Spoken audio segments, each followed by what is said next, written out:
Welcome to the story about surviving everything. This is quilt number 3 in my series created in 2024. If you recall this quilt, this is the first one I did in the series.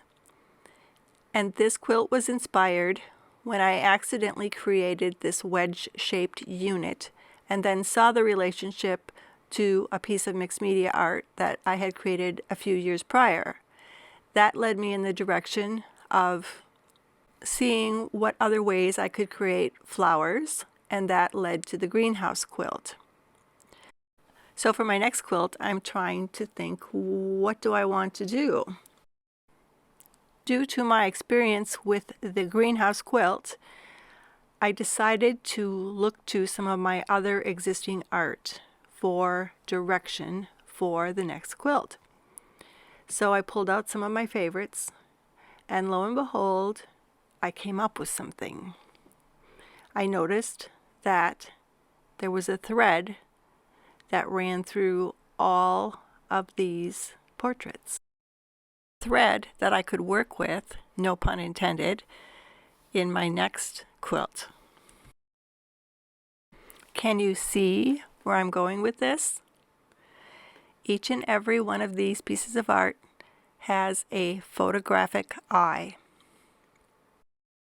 So I decide I'm going to start with an eye, a photographic eye.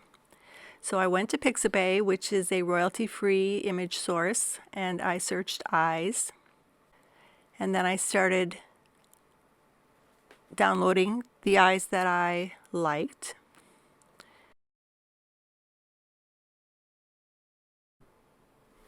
Then I organized them and printed them on my inkjet printer.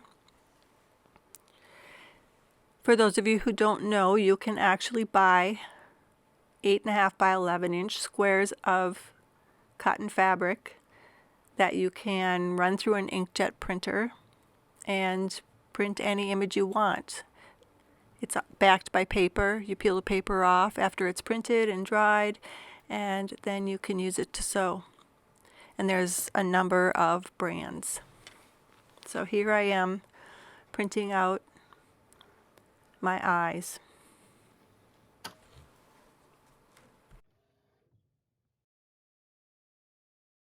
The next thing I did was pull fabrics that I wanted to use in the quilt. The next thing I did was narrowed that down to fabrics I could potentially use in the face itself. And then I started winging it. At this point, I had very little experience sewing improvisationally and or curves, especially small curves. So you can see this is not perfect. Lucky for me, I'm not a perfectionist, but I didn't really like the ripples. But I kept going anyway. And I kept building. One of the things you notice on this one is that because I had trouble doing curves, I thought, well, how else can I do a cheek? So I just did straight lines.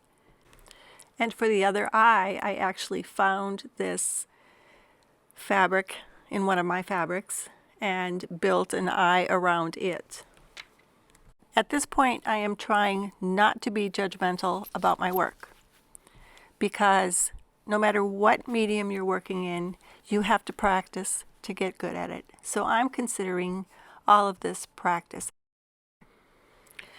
This is the second attempt at a face, and I learned a few things from the first face, of course. Now I'm going to the next level, and, and I'm playing dress up with her. I have a lot of these units that I created just playing with the fabric with no intended purpose, and so I'm pulling those out and using them. I'm also creating new ones and using them. And at this point, I definitely have a Cruella de Vil vibe going. And I'm thinking, oh la la, if I actually use this face to create a quilt, my grandkids are going to be terrified when they come to visit me. So I thought, well, I don't know, maybe I can fix it with this other face, my first face. And you can see how well that worked.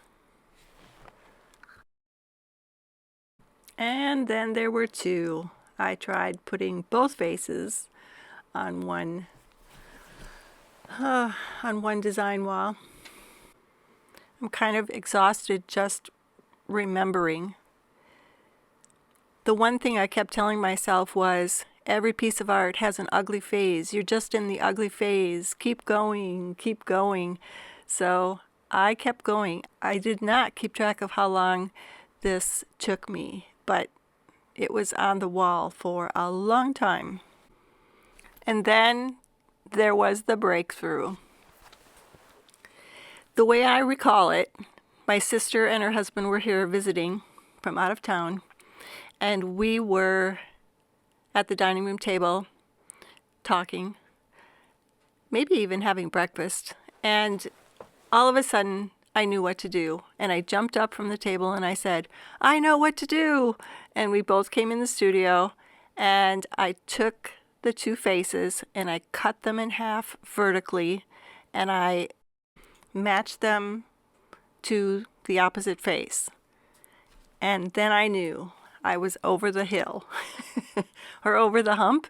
I'm over the hill too, but anyway, from then on it was I wouldn't say it was smooth sailing, but I had hope. I had hope that this could actually turn into a quilt that I might like. And so it did. And I named the quilt Surviving Everything. Like other art, many times it's a reflection of real life. And every single one of us on this planet goes through some kind of tough stuff, and we all need to just keep going. We need to survive everything. Something beautiful comes out of it in the end. Well, I'd love to know what you think of my wacky process. Let me know in the comments. Thanks for watching. Bye for now.